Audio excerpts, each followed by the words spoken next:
Thanks, Janet. And good morning, everybody. And wonderful to see you. I recognise a few faces here. Long time since I've seen some of you. Special welcome. I see some members of my community here as well. But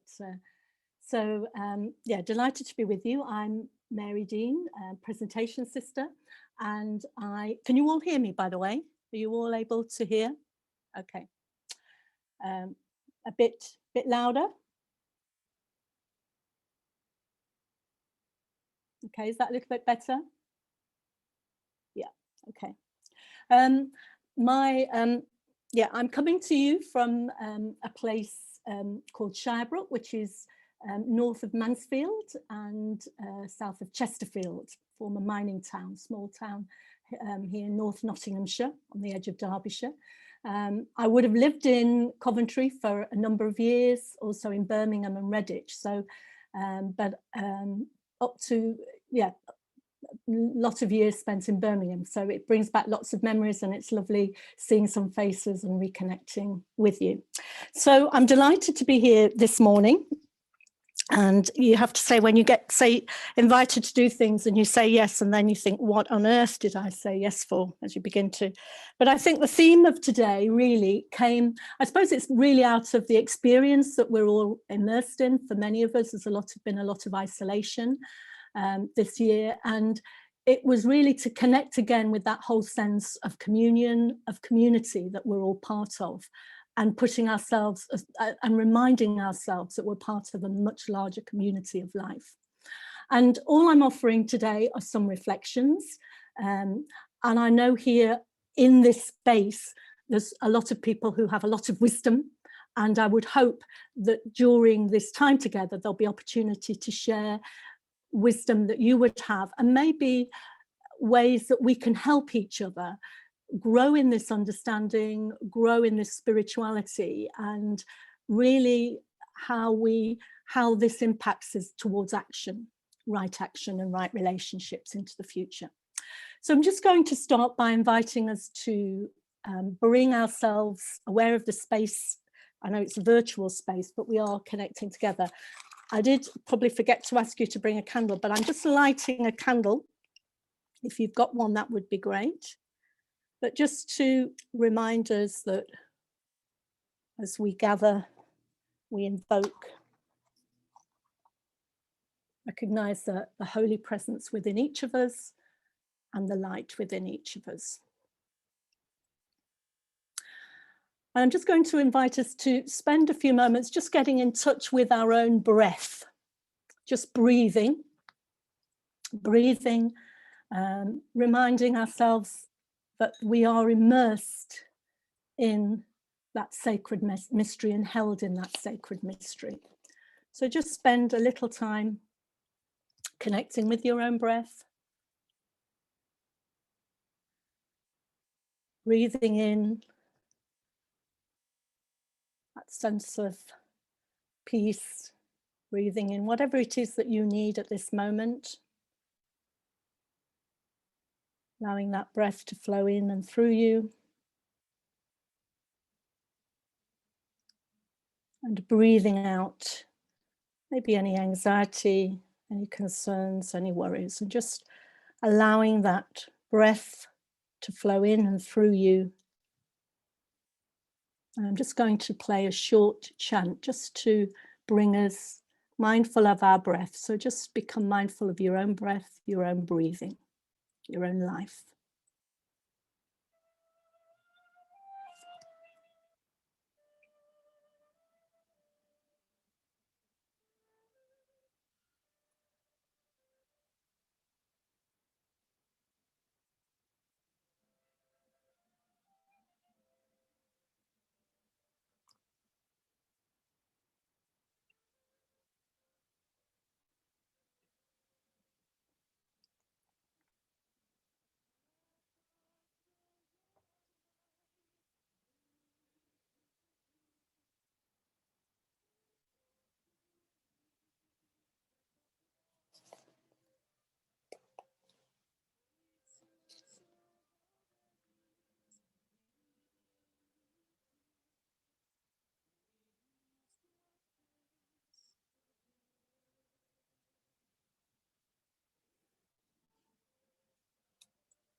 Sister Mary, we can't actually hear the music. Okay. Thanks, Janet. I didn't see your message. Okay. Sister, if you go to the, you're on share screen. Yeah. Yeah, if you go to the right-hand side and somewhere there's you can click, and there's a menu which will tell you to about the sound. There's two things you need to click. Yeah, I thought I had done, but and that's fine. I'll try and come back to that, but just to become aware of, I'll just try again because I will be doing music. Just check the sound and just see if this plays again. Is that playing? No? Okay. Okay. For some reason it worked in our before, when we tried this before, but that's okay. We'll come back to that. So just becoming aware of our breath. So just sitting with our breath. So the words were just breath of the one life, flow through me, breath of life. So connecting with our breath, I'm going to move us into doing a reflection, and the reflection is on the picture that some of you, that was, I think hopefully you can see that picture now. Yeah, okay. So this picture, and some of you may be familiar with this, this picture was commissioned by our congregation, and the artist is a Sister Mary Southard, who's actually a sister of St. Joseph the Worker. Now, it was commissioned in 2006, and it was commissioned as a way of trying to express something of the spirituality that was emerging, that we were trying to articulate. What was it that was emerging for us? And so I'm going to just ask you to sit with this picture. So it's a kind of visio divina that we're going to enter into, pondering on the picture. Just look at the details, what you are drawn to. And if you've got, you might have pen or paper if you want to jot some things down as you go through this, or just sit with it and just see what comes. So what do you notice in terms of the colours, the details?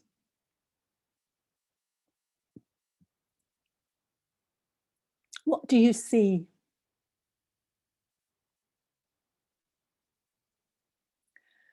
Some of you are struggling to see. It might be worth putting on speaker view.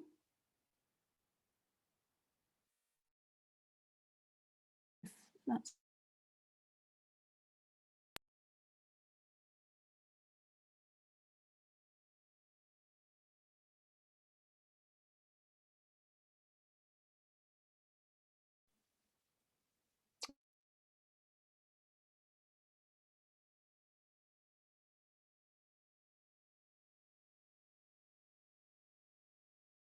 what do you notice? Is there anything that you're curious about?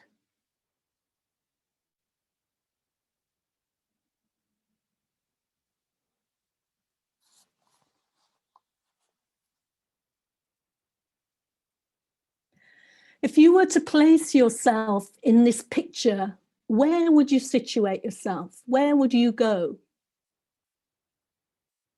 Where are you drawn to? Or maybe you see yourself in the picture.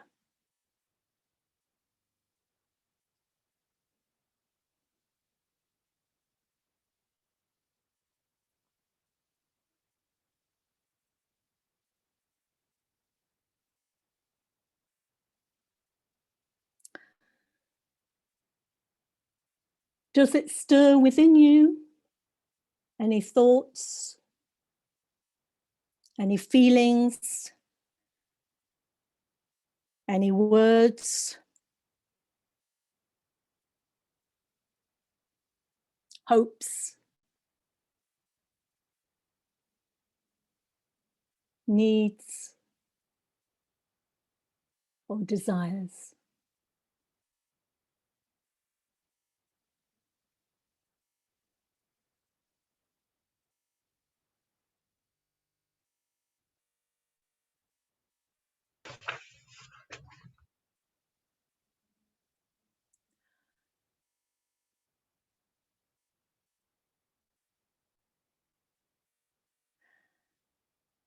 So what words or phrases come to mind for you? Are there any words or any phrases that just come to mind as you look at that?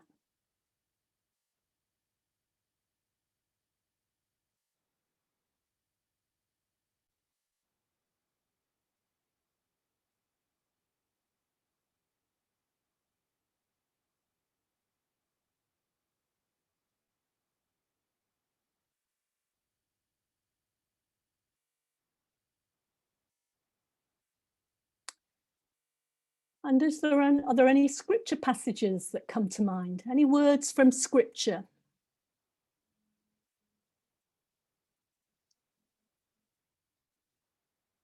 That speak to you from this?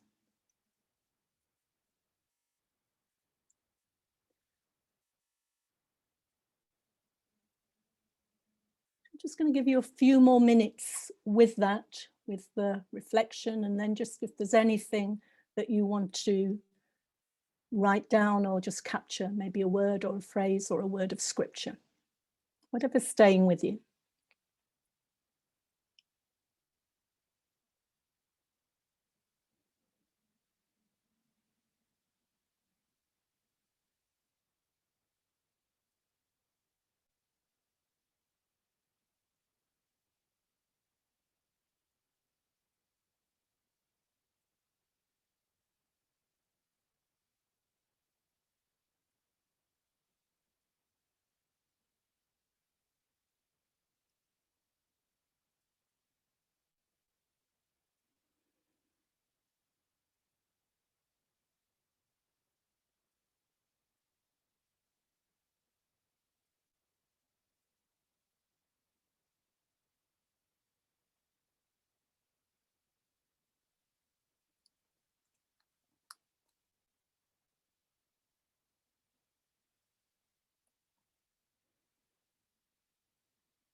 And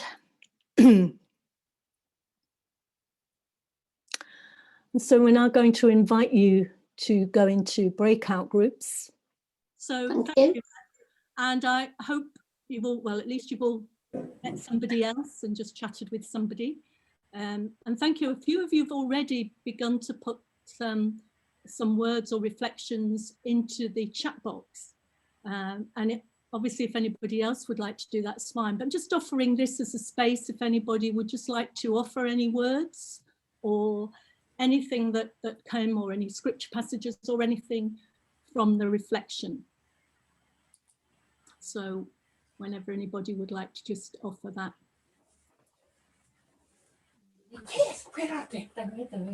The end of the creation story, God saw that it was very good. Yeah.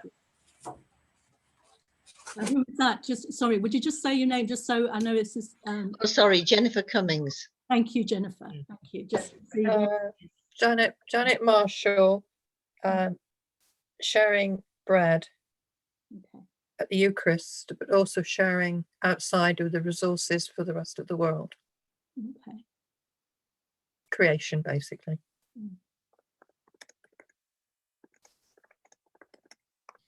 I'm Phil Mayland. Exactly what Jennifer said is what I wrote down. But, you know, it was creation. It was very good. Okay. That's before we got our hands on it. That's true. Yeah. Deane. There's a lovely, just reading if, as well, if you just look into the chat, so people have posted some lovely reflections. Sorry, Angela, were you going to say something there? I was just thinking and sharing in the group how there was something beautiful about it, the togetherness really. And I suppose what came to mind that God created everything and saw that the world was beautiful. But in our group, someone mentioned about the family out at the edge. And I went for the picture and I found it. And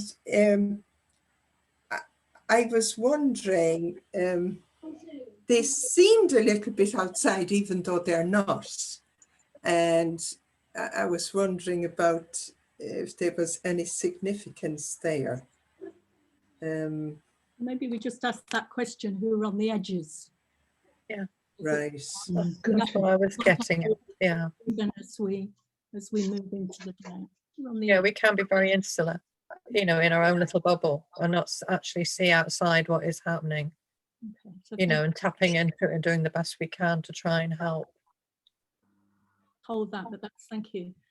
And Eucharist is at the center, everything flows, the picture is vibrant, full of life, peaceful, diversity, cosmic Christ there, Yeah, interconnectedness, yearning, our earth is at its best. So there's a lot of richness, and I suppose it's like anything, sometimes images can speak much more powerfully in some ways than words, can't they, really, or try and kind of hold something and you know, yearning, something deep within us that we maybe find sometimes hard, well, I find hard to express maybe with words, or able to articulate sometimes those deep meanings. So what are the pictures or the images, even as you're going through this, that speak to you about life, the goodness of God? Just think of the words that you've written or that come to you as well, that give life to those as well. So hold those, because they might be helpful as we go through. So thank you. Anybody else want to offer anything before we move on? And we'll come back to this picture later in the day. Phil, did you want to say something there? Yeah, thank you. An overall view of the picture was you've got the sun one side and the moon on the other side. At the bottom, those flames, I presume represents God or the Holy Spirit creating, and at the top is the image of the Eucharist. This is Jesus. This links with what Jim said, the cosmic Christ. Everything was created through Christ, for Christ. And the whole image, the whole picture is in the shape of the cross. Mm-hmm. Yeah. Which is, you know, the symbol of God's covenant with us through Jesus. You know, it's just that the whole, never mind the detail, just the whole thing is that in the cross. In fact, it's a special cross. It's actually the South American, the Incan or Chicana cross, I think it's called. Some of you may be familiar with that. So it's a kind of deeply symbolic, rich symbol for the indigenous people in Latin America. And there's lots of meanings with it, even that the symbol itself. So as you say, it's held within the cross. And today, this afternoon, I'll offer the reflection that the artist has given, but actually what you've offered is very rich. And I didn't want to give you the artist reflection first, because in some ways, you know, every picture has to be read from the perspective of whoever's viewing it. So there is something about each of us finding our own meaning and our own significance in any picture. But thank you for all those sharings, which are very, very rich. And I'm just going to end, and I'm sorry about the music before. I realized my headphones in the thing was stopping the music. I actually didn't realize, so thanks. Of course, when I practiced, I didn't have headphones on, so I've taken them out. And I'm going to end with a little, with a song, and I'm going to invite you to do some movements to it. I think most of us are familiar with that beautiful Indian greeting, Namaste. Namaste, yeah. And we know that the Namaste means the light in me, or the divine in me. And you talked about the cosmic Christ that is in and through the you know, the sacred being within me, within our core, within each one of us, we bow to that. I acknowledge. So this song is simply that. So we start off by saying, the light in me sees the light in you. So what I'm going to invite you to do is put yourself on gallery view so that we can see each other. So we're just going to do a simple movement to a song. The light in me sees the light in you. You repeat that twice. Light in me sees the light in you. I honor you, and I bring your hands up as you honor me. So we honor each other. Namaste, namaste, namaste. We do that 3 times. Is that all right? So it's a very simple movement, but it's a way as well of welcoming each other and acknowledging we're part of this community. For this time, we're part of this group who are here. Now, hopefully this music will play this time, and if it doesn't, I'll have to, we'll do the movement anyway. So if I can find because it is a lovely movement. So this is called the Namaste song. Can you hear it now? The light in me sees the light in you. The light in me sees the light in you. I honor you as you honor me. Namaste, namaste, namaste. The light in me sees the light in you. The light in me sees the light in you. I honor you as you honor me. Namaste. Namaste. Namaste.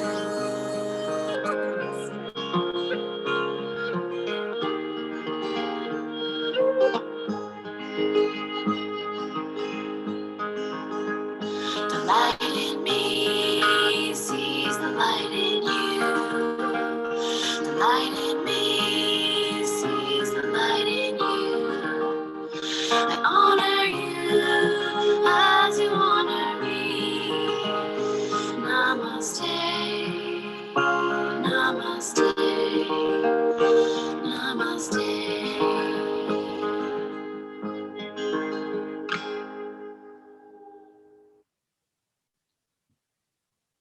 So thank you. Namaste. At least a few of you are smiling anyway, so hopefully now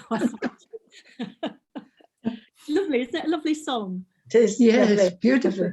Beautiful greeting, I think, isn't it? And I know we've kind of taken it because we can't now give each other the sign of peace, I think, in churches. So most of us, you know, but it's a deeply, deeply reverential, I think, greeting if we really take that and honor that and live with that. So so thank you for that, and thank you for your sharing. So we'll come back to that picture, so we will return, and now I'm just going to take you in, and I suppose it might be good, I'm going to share my screen again, so I'll go back onto, might be good to go back to speaker view and maybe invite you to mute again at this stage, if that's okay.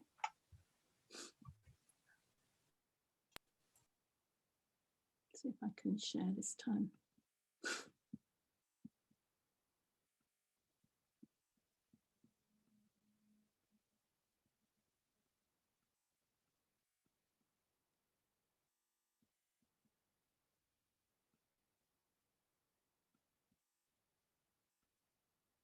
Lost my okay,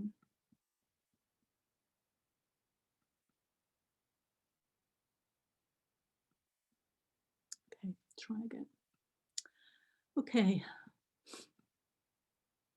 so I started off with a picture. We have a little garden here, and these are some wildflowers that we sowed last year. And can you hear me okay now still? Yeah. And I suppose, like most people during lockdown, particularly in the first lockdown of last year, when the weather was so glorious, it was such a joy and a gift to be able to spend some time in our garden. And I have to say, I wouldn't have been a gardener, and neither would Susan, who I live with, but we kind of found We spent quite a bit of time in the garden, as I say, particularly last year. And a few weeks ago, I was listening to a program. I was traveling, I was actually in the car, and you just have, you know how you catch a program. So I don't even know the name of the person, but it was about how lives have been changed in the pandemic. And this woman was describing how she'd lost a job early on last year. And so she went from being very busy, from having a very busy, stressful job in the fashion industry, lots of travel, to suddenly being faced with having nothing to do. And because the weather was so nice, which we were fortunate, she took up planting a few bulbs, and she was amazed that they grew. And so from that, she took up spending more time in a garden and took up gardening classes online. Now, she spoke about how that reconnection with the earth, with nature in this tiny garden kept her sane. It helped maintain her own well-being and brought a much healing of body, mind, and spirit. And she used these words. It also gave her the courage to follow her heart, and it led her to, she moved from London, where she was living, to South Yorkshire, where she was able to buy a small property, with a small plot of land, which she's going to develop as an organic small holding. Now, it's a lovely story, and I'm sure many of you have heard those kinds of stories in and amidst all the other stories that we're hearing. And I suppose COVID-19, if it's done anything, it's given us an opportunity to review for all of us what's important in our lives, and maybe to reconnect with that. But this return to nature that was just highlighted in the story, I think is more than just escapism or mere sentimentality. It's a place where I come home to myself, where I can find my true identity, and where I experience God. And I'm sure for many of you, and I suppose I just ask, how many of us also experience something of the healing and transforming power of nature, and not just in lockdown?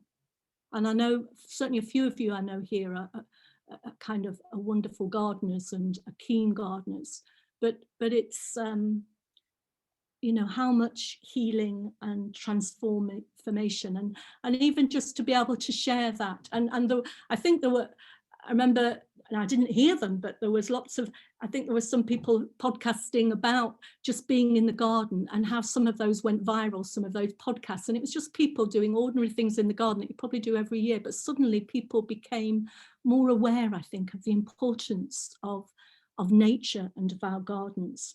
And if you haven't already seen it, I actually only read it last night. Those of you who get the tablet, there's a lovely story in the tablet, a lovely article by Sean Hewitt. I think he's an Irish writer, Irish Times.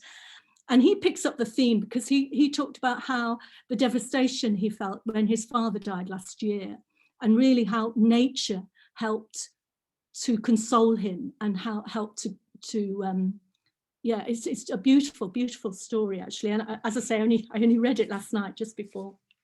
But so when we look to nature, and I'm going to turn to Jesus, because in the last, we know his teachings are infused with examples from the natural world around him.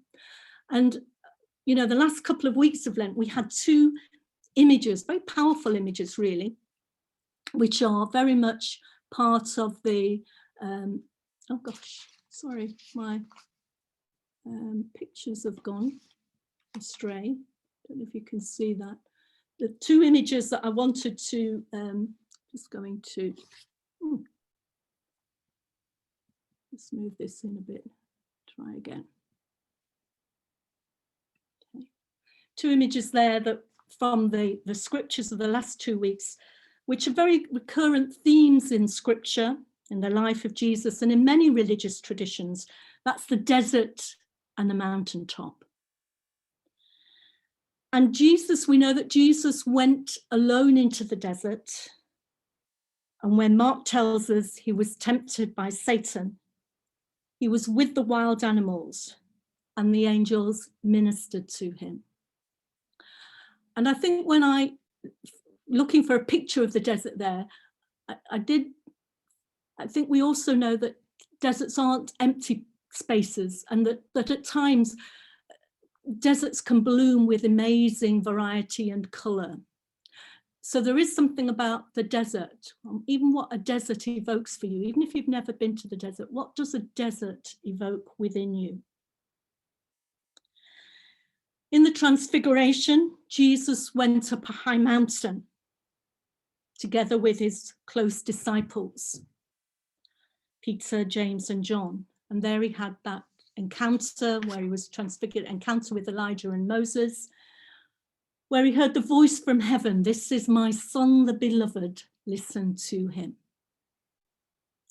The desert and the mountaintop. So these experiences for Jesus, in those on the mountain, as I say, and in the desert, were transforming experience, transforming events. And through these encounters, Jesus came to a deeper understanding, really, of his own identity, particularly as beloved of the Father, and also of his own mission. It's a very significant event. And there are lots of other examples, and we know that Jesus used lots of stories in his teachings about nature, but I just chose those two images because I think they evoke a lot within us. So I just want you to look at those two images. The bottom one, I just have to admit, some of you might recognise that. I don't know if anyone recognises it, but it's Crowpatrick in the west of Ireland, which, if any of you climbed, is a wonderful place. So those two places, so as you look at those, maybe what are you drawn to, and what have been a desert or mountaintop experience, maybe in the past week for you, or even in the past few months. Again, just invite you to, we'll just sit with that for a few minutes, and if you jot anything down for yourself, what's been something of a desert experience and a mountaintop?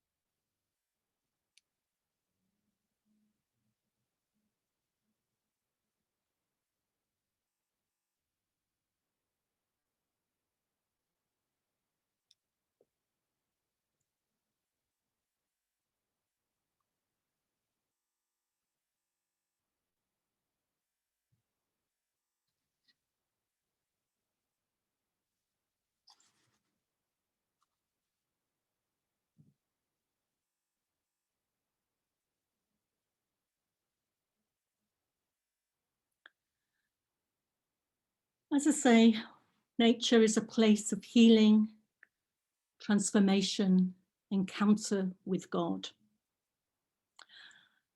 And hopefully all of us have had an experience of God in and through nature. I'm sure we all have at some stage. And I suppose really I'm turning to the mystics now, because that sense of oneness with God, with nature and creation is very much present, as we know, in the mystics. Probably the most evident, start with Francis, which we're all familiar with, probably one of the most familiar ones, the canticle, the beautiful canticle of creatures. Praise be to you, my Lord, with all the creatures, especially some brother sun, who is day, through whom you give us light. And he is beautiful and radiant with great splendour. Of you most high he bears the likeness. And all praise to you, through sister moon. So all of these, I'm just going to offer a few quotes really from some mystics, maybe some that I'm drawn to, and you maybe have your own. But I invite you, just as I'm just offer a few of these, just to see which of these speak to you today or stir something within you. So which of them speak to you today? I'm not going to read them, I'm just going to offer them, or maybe it might be helpful to read them. Okay, I'll offer them then as we go through, just so you.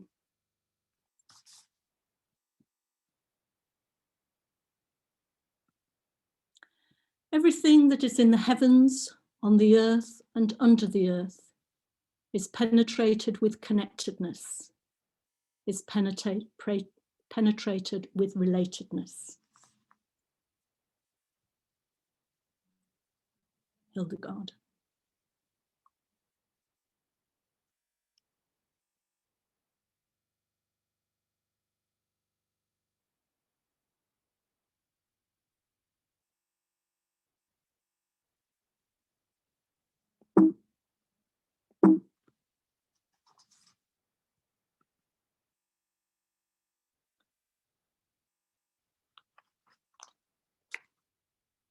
The day of my spiritual awakening was the day when I saw all things in God and God in all things. Mechtilde.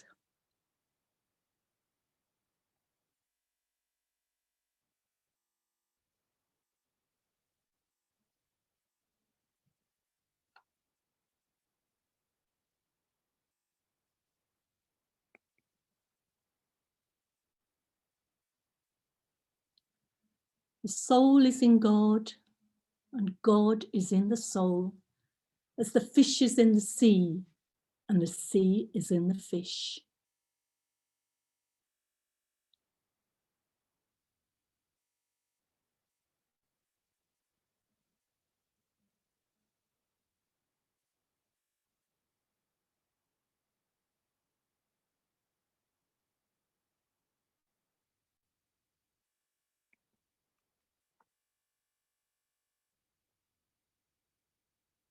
God cannot be seen, but is known through divine creation.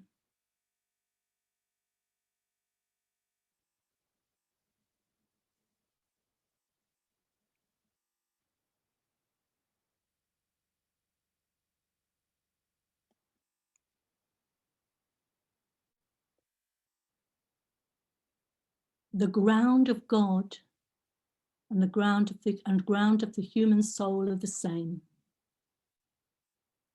Thus, God, or union with God, is to be sought within oneself.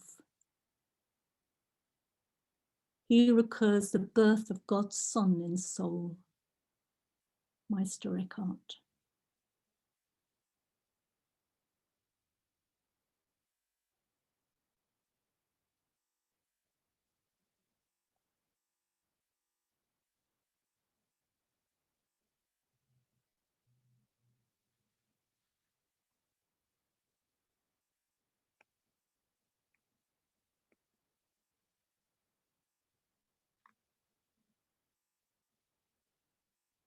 O Holy Spirit, you make life alive. You move in all things. You are the root of all created being. You awaken and reawaken everything that is.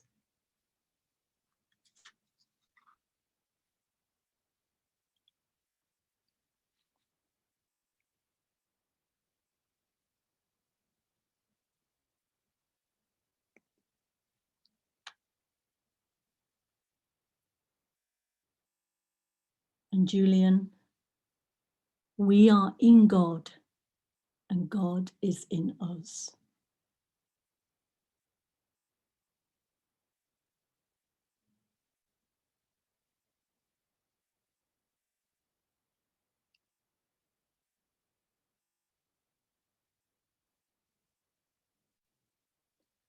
So how does this wisdom of the mystics, these just a few phrases, a few words, speak to our own experience of relatedness with God and with the creation, or does it speak to us?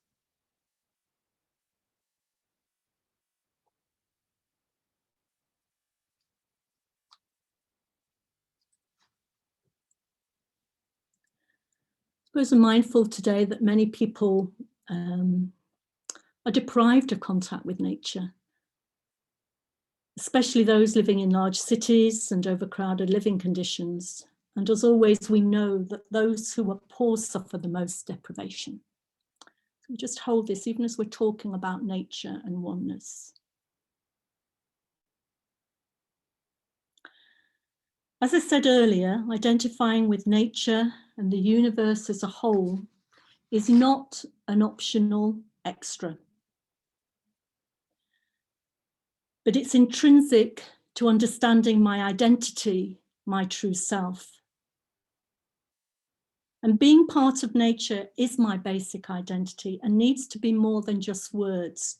It needs to become an experience. And I think that's what we feel with the mystics, that it's not just words, it's a deep experience that they had. In his encyclical, Laudato Si', Pope Francis calls every person on the planet to a new way of looking at and understanding our world. And as you know, he calls us to an ecological conversion in which we see the intimate connection between God and all beings, and more readily listen to the cry of the earth and the cry of the poor. And an ecological conversion is it's not for our healing, not only for my own healing, but for the healing of our planet. What we need to turn away from is this illusion of separateness, of individualism, but certainly that we are separate and independent beings towards this deeper sense of communion, of oneness with each other, oneness with nature, with our earth, and oneness with God. And Jesus had that deep sense of oneness, of communion with his Father and with all of life. And the mystics had that experience of oneness. And while our experience of oneness with creation may have much in common with the experience of the mystics, it will also be different. And this arises since our understanding of our planet Earth, of the universe, has changed profoundly, even in the last 50 years, even in the last 10 years. Thomas Berry, I think many of you will be familiar with Thomas Berry, who was a kind of cultural historian and who's done a lot of work, particularly around this whole, what we call the new universe story. He would say that we are living in a moment of grace, an awareness of the earth's oneness that people before us never knew. And I just want to highlight a few aspects of this new awareness, this new understanding of the universe that shapes our worldview. And many of you may be familiar with this, but even for me, it's a reconnecting with it to remind, in order to go out, because I think this worldview is what will change, what will lead us to action. I think a few weeks ago, some of you may have been on that. We had a webinar, Conference of Religious, and I was listening to Dr. Carmody Gray from Durham, from the Catholic Studies at Durham University. And I was very struck by the fact she was saying, we're not going to change the world by, we know by statistics, by numbers. We're kind of almost overwhelmed by all the, the statistics we're getting about our world and the kind of climate crisis and all. But she said, what will overwhelm us, or what will move us to action and move us, is really we need to fall in love again. These are my words, but reconnect with what is our, how do we see the world? What's our relationship? It's about reconnecting, and it's about restoring our relationship. So it is about, I suppose, falling in love again, because we know that when we love somebody or something, we will do anything for it or for them. So this new understanding of the universe, as I say, which shapes our worldview, our theology, our relationships, and this way of understanding and seeing is essential for the healing of our planet, and as I say, will hopefully lead us to action in the service of all life and also for future life. We know that contemporary science is discovering a natural world that is full of surprises, that's dynamic, that's interconnected, that's self-organizing, boundless, and open to mystery. And that's both at a micro level and at the macro level, so all sorts of levels. And I suppose we've certainly been surprised by the impact that tiny virus has had on the whole world. But for this reflection, I'm just going to focus on the big picture, the universe that we inhabit. So just as we move into this, I just want to maybe, and I think some of you already said, as we look at the universe, just to remind ourselves that in the beginning, before all life, before it all began, God somehow, and this is all mystery in some way, but God was there in the beginning.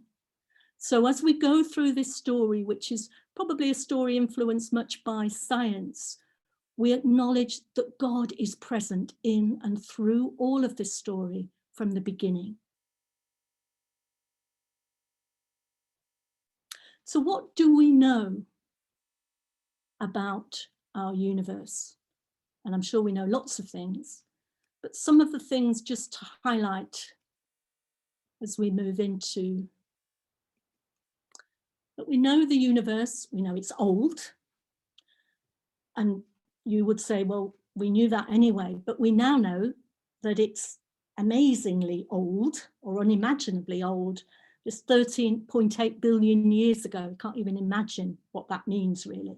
But we know from that tiny speck of dust that everything unfolded in space from that speck of light 13.8 billion years ago. We know it's also mind-blowingly large. Hundreds of billions of galaxies, each comprised of billions of stars.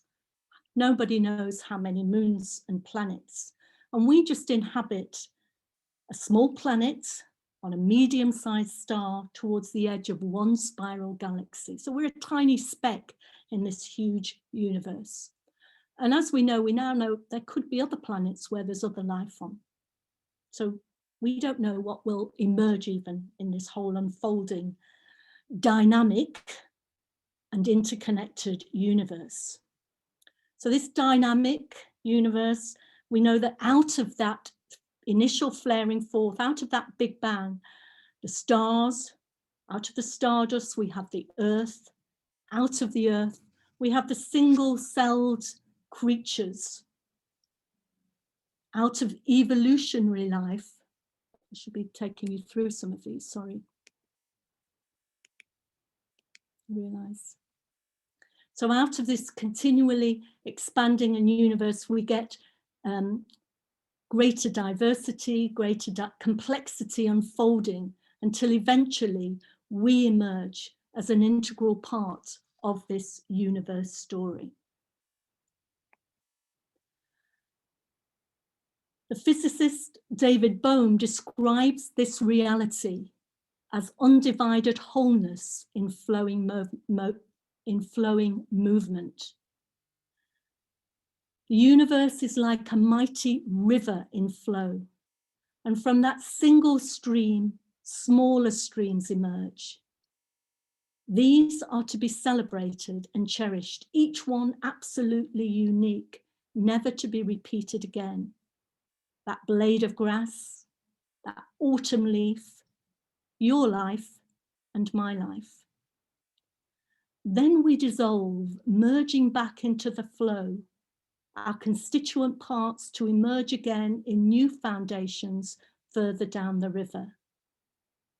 The universe wastes nothing in its endless unfolding.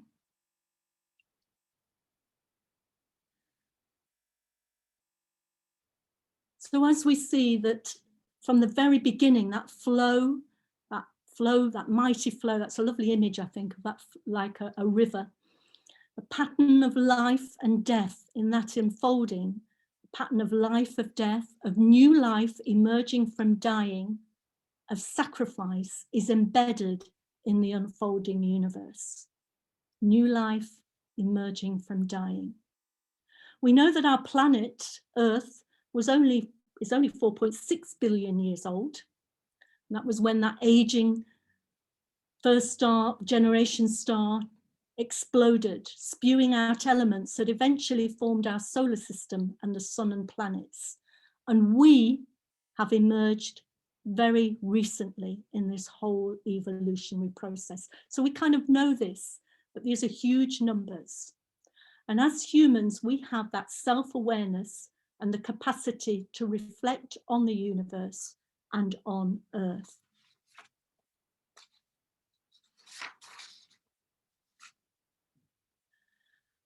And so I'm just offering there the quote from Brian Swim,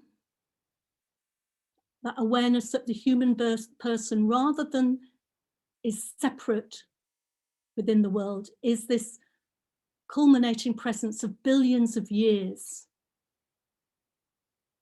And it's not that, and rather than having a universe filled with things, we're enveloped in a universe that is a single energetic event, that flowing stream, a whole, a unified, a multiform and glorious outpouring of being. It's just amazing to even try and grasp all of this. Now, I love looking, I don't know about you, but I love looking at family photos. And this is actually my little grandniece, so I put her up there. But I love looking, and I know there's lots of interest nowadays, isn't there, in our family tree and our family history, and discovering, I suppose, something of who we are. I know at my mum's house, we have a little brown suitcase full of old photographs that go back years. And I know when we gather, and we just love looking at them and telling stories or remembering, because everyone has a different story.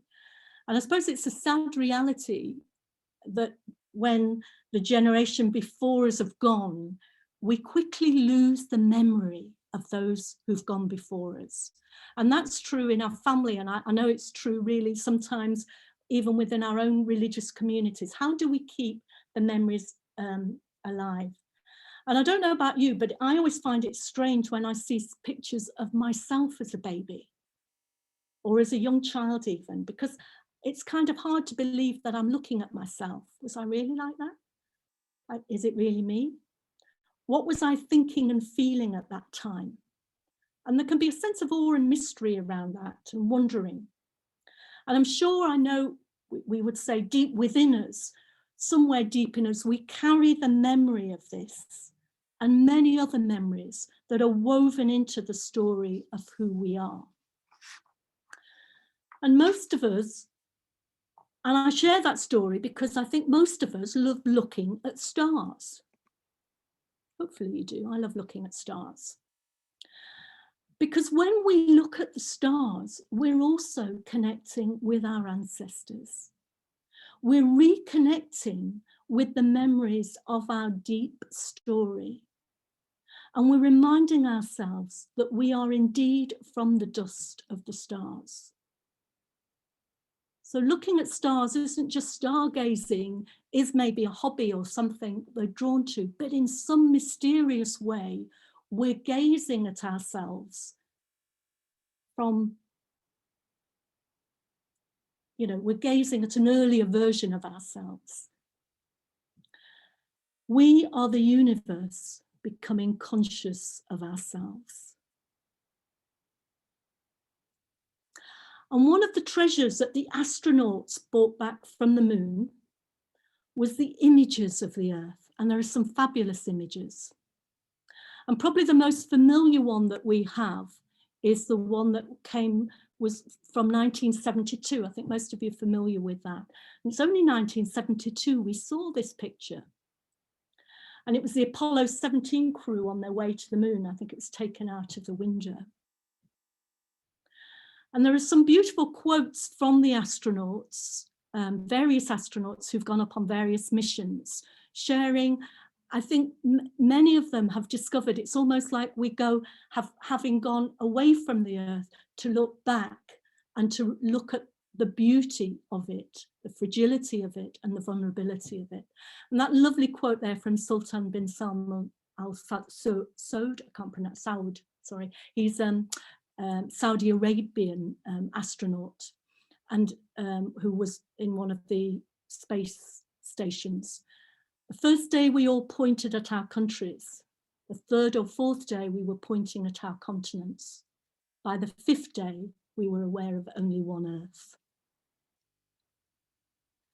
And then Sigmund John, before I flew, I was already aware of how small and vulnerable our planet is. But only when I saw it from space, in all its ineffable beauty and fragility, did I realize that humankind's most urgent task is to cherish and preserve it for future generations. So when we're looking at these pictures, and NASA, I think many of you may be familiar with some beautiful pictures from the Hubble telescopes, and NASA have those pictures into the cosmic, of the cosmos and stars and all of this. In a sense, we are really reflecting, reconnecting in some deep way with our own story. And again, just sitting with that and the wonder and of that. So as we look at the earth becomes aware of its beauty and its own fragility through us. We are the earth reflecting back on itself. So how can this awareness of oneness, of connectedness with all of life, serve not only our well-being, but the well-being of the planet and the future life of the planet?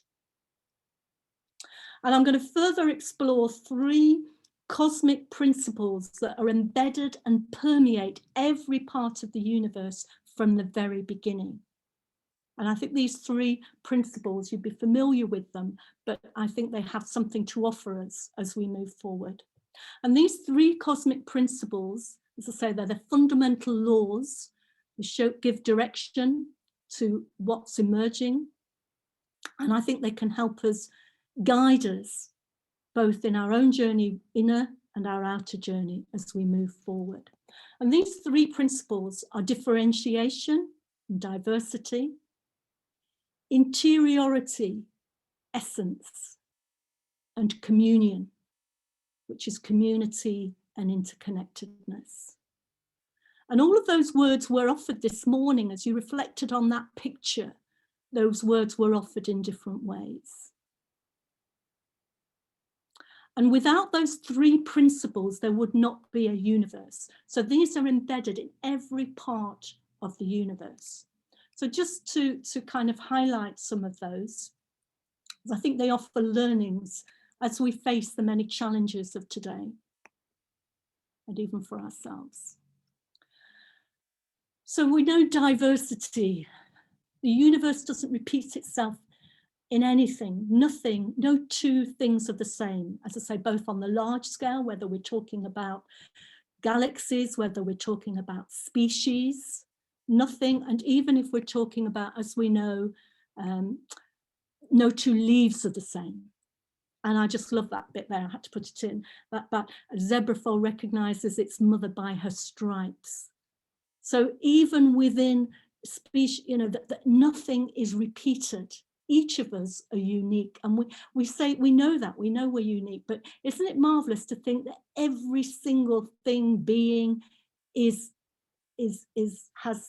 different as well as each has its own uniqueness. And as I say, this diversity is present everywhere. And Thomas Berry would say the emergence of the universe is neither determined nor random, it's creative. And this diversity is a revelation of God, God manifesting God's self in and through this wonderful diversity. So the universe can't exist without this diversity. It wouldn't exist without it. And the very differences we avoid that are causing much conflict and violence in our world are necessary for life to continue in all its wonderful, magnificent forms. So the very diversity, and we know there's so much violence in our world. I have to say, I think David Attenborough here has done so much wonderful work here in trying to make us aware of the whole ecosystems, the biodiversity, and also the I suppose the frightening way that the species are all disappearing, and how the loss of species. So that diversity is not just impacting the species that are being lost, but the whole of creation. And that, I suppose, brings us into the next, sorry, I'll give you a little bit of time, sorry, before I move on. So as we said, without diversity, there would be no creation or expansion.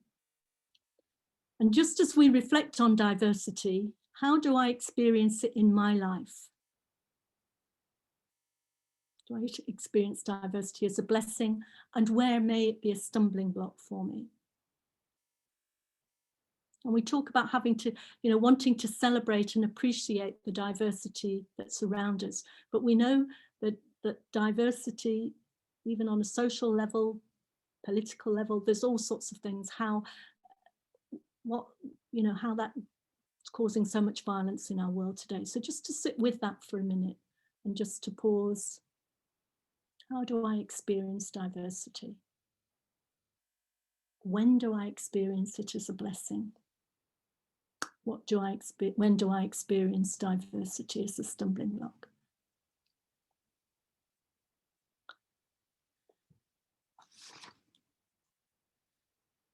Now I'm conscious of the time, and this is flying by quicker than I thought, but just before I move on from here, would anybody like to offer anything from that's just coming to them around this whole thing of diversity, either as blessing, stumbling block, or celebrating, just for a couple of minutes, and then I'll speed up. I'm conscious of time.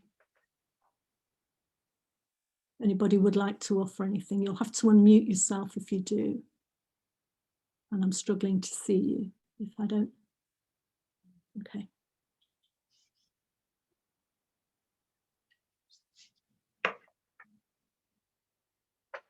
You want to say something there, Trace, is it? Or Jacinta?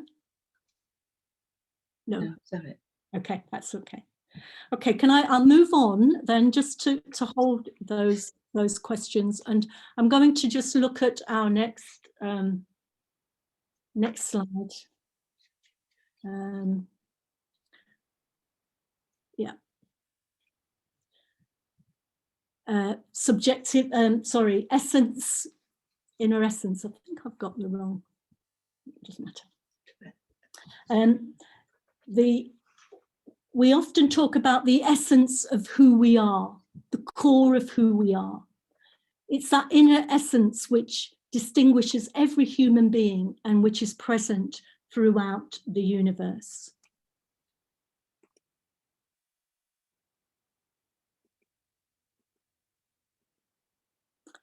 And it's not just in people, but it's in all things. Even rocks sing.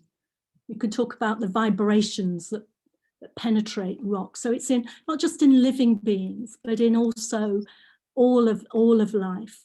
There's a kind of an inner essence. And we began, didn't we, earlier with that lovely greeting, the divine within me, the light in me, the essence within me, celebrates or acknowledges the light in you. So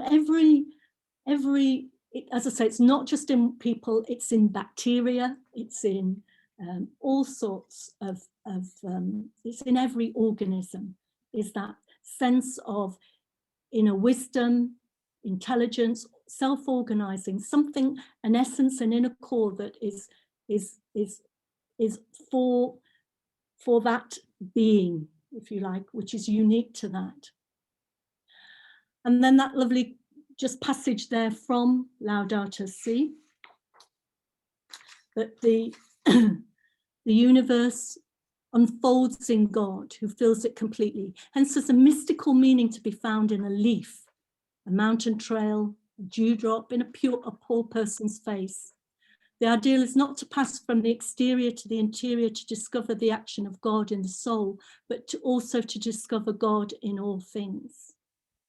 And St. Bonaventure teaches us that contemplation deepens the more we feel the working of God's grace within our hearts, and the better we learn to encounter God in creatures outside ourselves. So learning to do contemplation, or be more contemplative, but to be able to honor things. And it's, I have to say, Laudato Si kind of, remember when I began to read it, it kind of made my heart sing, because it was offering, it was the first time maybe I was hearing some of the official church documents using the language that we were becoming steeped in. Do you know what I mean? That was speaking much more deeply to us.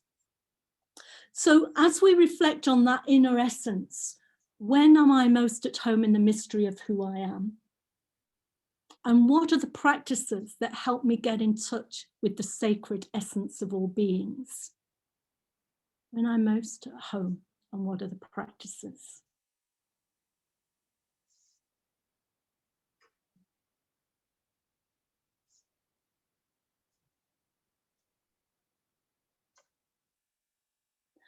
And I think maybe, I suppose that we talked about the lack of respect for people, for our planet, which is a cause of so much violence today. And maybe part of the ecological conversion that's needed is to deepen our own sense of the sacredness within all life, and to help others get in touch with that. So that's, I think, where that's coming from. How do we deepen that sense of sacredness, even within ourselves and for others? I'm going to move us on now as we move into communion, community, interconnectedness. We know we live in this awesome, interconnected, interdependent web of life, all these words that we're familiar with. And this is intimately linked with those other two principles. The gravitational pull of love draws everyone and everything into relationships and communion. So right from the very beginning, that love permeating throughout is what draws this force of attraction. We call it love. Maybe others put other names on it, but we see that as that love attraction from the very beginning. And it can't be emphasized enough how everything is interconnected.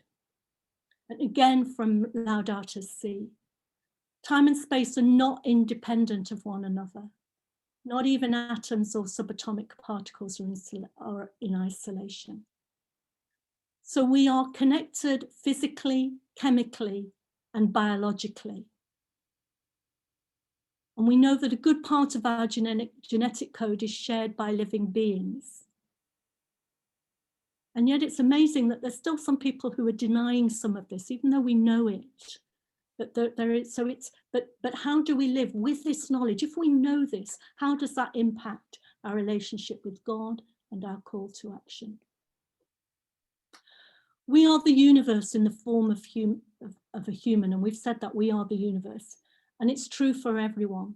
And again, how does that new understanding of ourselves that's so profoundly inclusive that nobody is out of this, we're all part of this, that we discover, when we discover that profound kinship,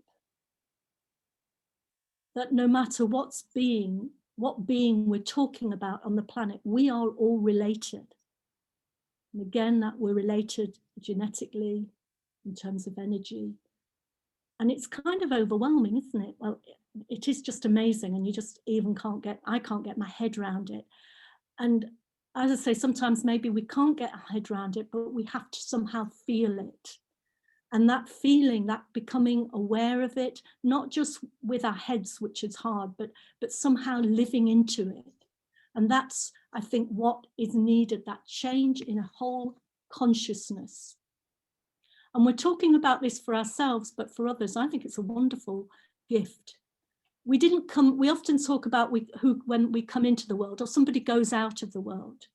In a way, we don't go out anywhere, there's no out. We grew out of the earth, but we don't go, where do we go to? So even it begins to, you could begin to see how our language, where we talk about heaven and earth, separateness, those dualisms no longer work in this interconnected world that we're living in. Nothing, everything else, nothing is itself without everything else, without anything else. We're all in relationship. So again, as you reflect on that principle of communion, what are the scriptures passages maybe that come to mind or speak to you, and even what questions are evoked in you?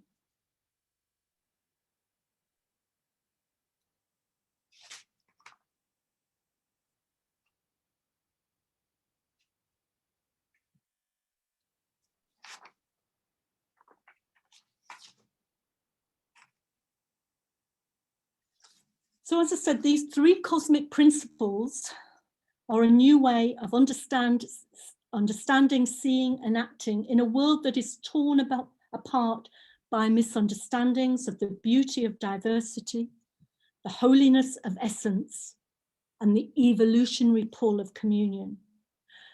So as we journey to Easter, as we celebrate and commemorate the death and resurrection of Jesus, what do we need to let go of? What do we need to die to in order for new life to emerge?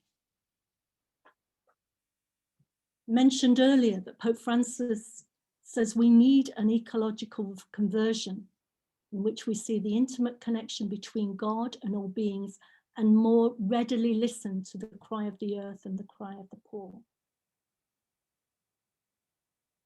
Thomas Berry would say that it's in connecting with the earth that in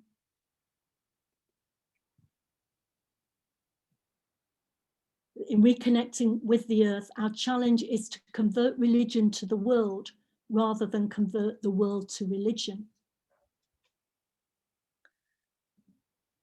So what is needed is the conversion to the sacredness of matter and a spiritual communion with the earth. And as I say, for this to happen, we need to let go of the ways in which we have separated spirit from matter, heaven from earth, eternity from the universe. Jesus says you must be born anew. So what do we need to let go of in order for new life to emerge? And what's your dream of the new life? And what needs to be born anew within ourselves and in our world?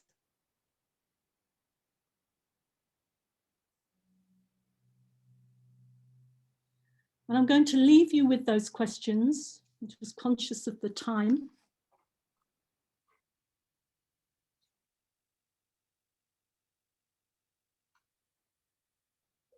Can I just end with a little short video just to bring this to an end? Just we are connected. Would that be all right? Yeah. Okay. I'm conscious of the time, but it's only be a few minutes. So I'll just see if I can pull it up and then I'll share it again. Yeah. So just to end this and then we'll go into, I know you need a break at this time. Just want to end with this because this says it really all.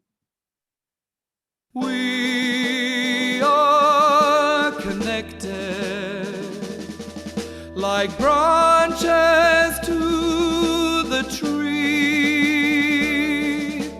We all walk the planet. Let's walk with dignity. No matter our color, no matter our creed, all of us are gifted, and all of us we need. We are connected. One great family.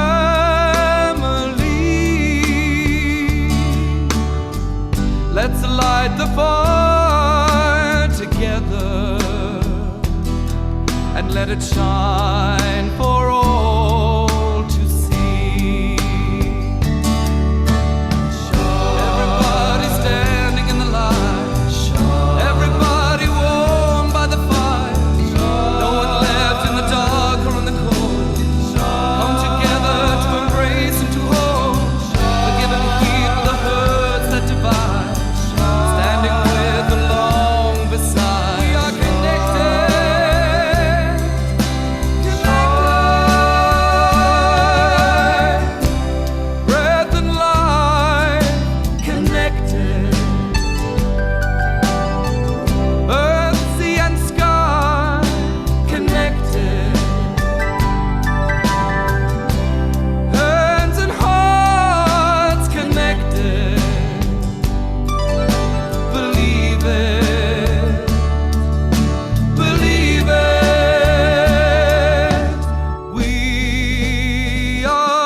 like branches to the tree.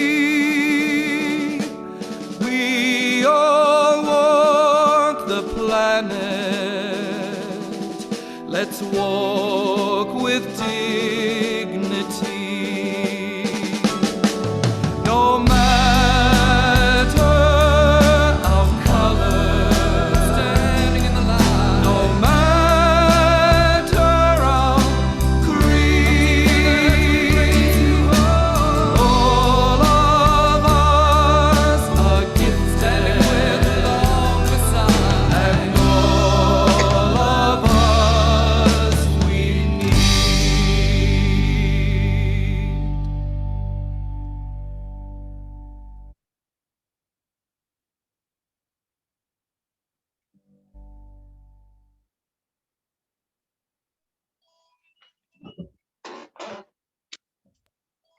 So thank you. I think we'll, Thank you, Mary. okay.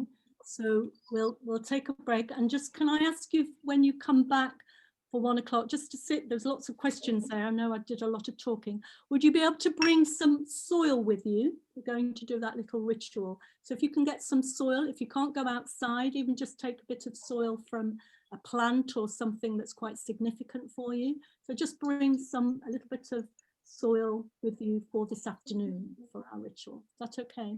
So we'll see you at 2, and just to hopefully, yeah, just to sit with some of those questions that have come up, and we'll have some time to do some sharing as well in the afternoon. So thank you, and we'll finish there.